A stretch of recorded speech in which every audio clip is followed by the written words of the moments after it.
Hello everybody, this is Dee, the budgeting babe, and welcome back to my channel, Dee Plans and Budgets.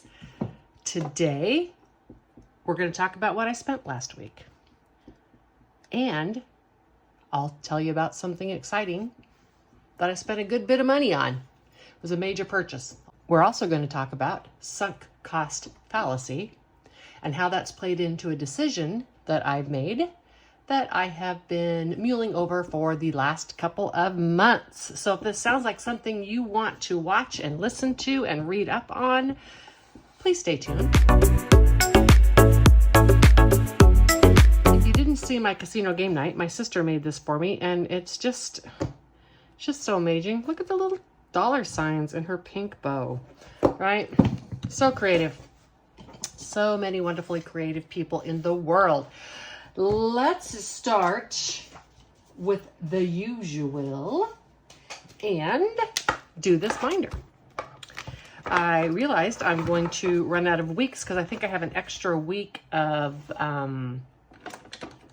reviews this month, but that's okay. I'm going to put the last week of May in here, and that's going to be $11. And now the month of May has 10, 25, 30, 35, 37, 39, 40, and 41. I don't have a specific plan for this cash. I may just carry it over and start putting more money in it next year and make it like a little emergency fund. Or I might go on a spending spree.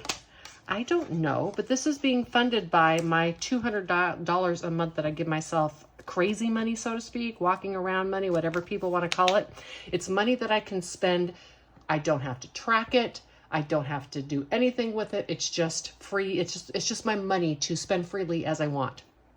However, I give myself $200 a month, and I'm using about 100 of that to do savings challenges because 100 is probably enough. And so I'm using that extra money to fund some savings challenges, which means that money doesn't necessarily have to go to anything productive. It can go to something fun. It is important in any budget that you allow yourself things in your life that bring you joy. Budgeting is not about not spending any money ever. Budgeting is about spending your money intentionally, right? There's a big difference in that. I have pre-colored my trackers. I have one B-Buck this month, and now I have 1, 2, 3, 4, 5, 6, 7 total B-Bucks. B-Bucks are from New York. I have been to New York. C-Bucks, I have one. So I have 1, 2, 3, 4 C-Bucks, and C-Bucks are from Philly. I've been to Philly. D-Bucks, which are my bucks, I have 1, 2, 3, 4, 5, 6, 7, 8, 9, 10, 11, and 12 D-Bucks. D-Bucks are from Cleveland, Ohio. I have not been there. And E-Bucks, I have 2 of those. These are from Richmond, Virginia, and while I have been to Virginia, I have not been to Richmond. 1, 2, 3, 4, 5, 6, 7, 8, 9, 10, 11, 12, $13 in E-Bucks. I was at Norfolk, Virginia for training for the Marine Corps back in 1983. And I have one F-Buck from Atlanta. I have not gone to Atlanta, but I'm hoping to go this next coming year. So Atlanta, or F-Bucks, now have 1, 2, 3, 4, 5, 6, 7, 8, 9, 10, and 11. I'm getting a good amount of these. Pretty soon, this might be able to even stand up by itself. Let's talk about what I spent this week. I started the week off on Monday. I went to Walmart. No, I'm sorry. I went to just H-E-B. I needed hair conditioner, $6.04, big jug. I don't do super expensive hair conditioner. I needed dishwasher soap, $6.57, and I spent $34.83 on groceries. I still have not gotten to Target to stock up on some of those things that I needed, and I'm not sure if I see that in my future for this week either. If I don't get there, I will just carry over that $75 again, because I do need to stock up on some Target specific things that they have. On Tuesday, I had a no spend. Yay! On Wednesday, I took money out of my YouTube envelope in my giving binder, and I did some spending to support smalls. From Tracy at Golden Girls Budget, I bought her tacos and ice cream scratch-offs because tacos and ice cream, yes please. Those have not come in. I ordered 2 things from Liz and Les, and those have come in, but I'll do a separate video with these items that I got. And of course, from Liz and Les, had to get the surfing sloths and the drinking beavers because, I mean, surfing sloths and drinking beavers. Who does not need that in their life? I certainly did. And I also bought some things from All Things Kimberly for a total of $54.44. Hers were a bit more expensive, but they're things that I'm going to be able to use multiple times and not just in my shop small binder. And all of these I kind of bought knowing I'll be able to use them in more than one way. And that's something that I will share with you because it is a budgeting channel. And I do think that being able to reuse products and use them in additional ways and get maybe 2 or 3 challenges out of one is a fantastic idea. So I spent $80.59 in my shop small. And on Thursday, I had a no spend.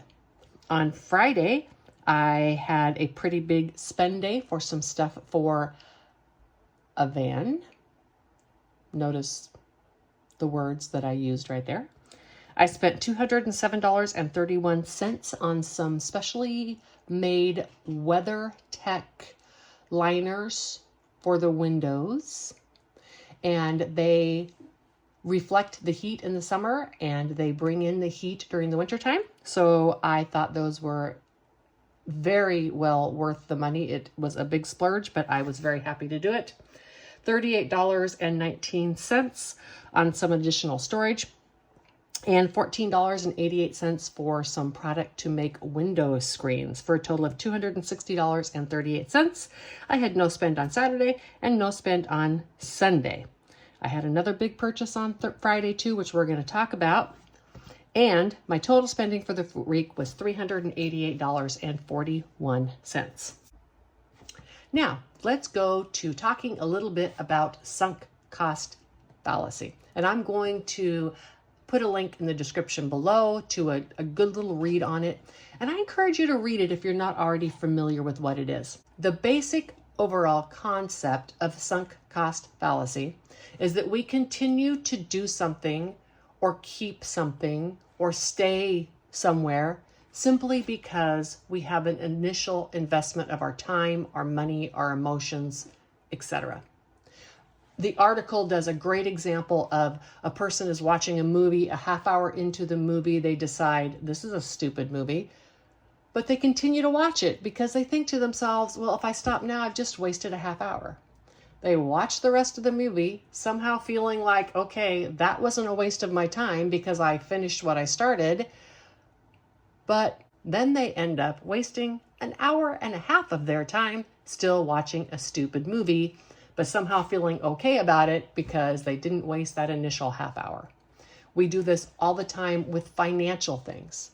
We spend money on something and let's say a hobby, and it's like, looks like so much fun, you got that FOMO going on, so you purchase it and you order it and you bring it home and you start doing that little craft and you think, this is stupid, I don't like doing this craft, but I spent money on it, so I'm going to go ahead and do this craft, even though it doesn't bring us joy. You get it all done and then you throw it in the garbage because you didn't like the product, because it didn't bring you joy, and then not only did you waste your money on it, you wasted your time, but darn it, because of our sunk cost fallacy, we justified that expenditure. Let's say you spent $10 on that craft supply. It was spent whether you enjoyed it or not. So if you would have thrown it away after the first 2 minutes, you knew it wasn't for you, you would have had all that time because the money was spent either way. Now, how that pertains to me. I realized a couple of months ago that I made the wrong decision in purchasing little red van. Don't get me wrong. She was a really cute little van. I had her decked out as an excellent camper. However, I am not the kind of person that is comfortable setting off across country all by myself in a vehicle that is 13 years old and keeps having little issues all of the time. As my trip to the Pacific Northwest was getting closer, I found myself thinking about canceling it because I did not think it was a wise thing for me to do in that van of mine. I made the decision last week to get rid of the 2 cars that I owned, the Kia Soul and the Ford Transit Connect, and I purchased a 2023 Chrysler Pacifica. That is a minivan, for those of you who don't know what that is, and it's a minivan that all the seats fold down into the floor. It is not a huge van, but it is significantly bigger than the Ford Transit Connect. The Ford Transit Connect little red van was 4x6 inside, and this is 4x8. Trust me, that is a huge amount of space when you're talking about such a tiny amount of space. I think like 20% more, right? Anyhow, I just knew that it was the right decision for me to make. Fortunately for me, I owned the Kia and the Ford outright. I had no payments on those. And I started doing a bunch of research on this a couple of months ago. And it has become, at this particular time, a pretty darn good time if you want to buy a new car, because they're finally starting to discount them. However, used cars are significantly overpriced. I took advantage of that. I bought a brand new car at a significant discount, and I got top dollar for the cars that I got rid of. Therefore, it was a tiny additional investment. Now I am driving one vehicle. My insurance went down, although my gas will go up. And I have maintenance and that type of thing on one vehicle.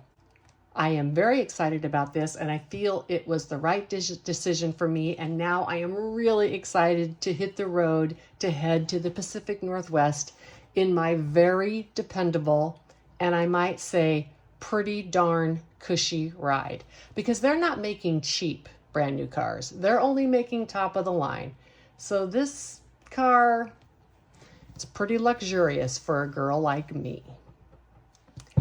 I promise you that when I get to the Pacific Northwest, I will do a walkthrough of the van and how I have it set up. The reason I haven't done this is because it's going to mess up my algorithm, because different people are going to watch it, but they're not going to watch my budgeting videos. I don't want to do a separate channel just to post this on, but I promise you that I will get that to you in no time at all.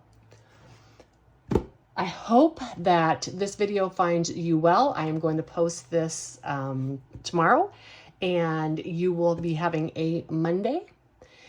And I thank you so much for supporting my channel. I would love it if you would like this video if you feel so inclined, and throw me a comment. Subscribe would be fantastic.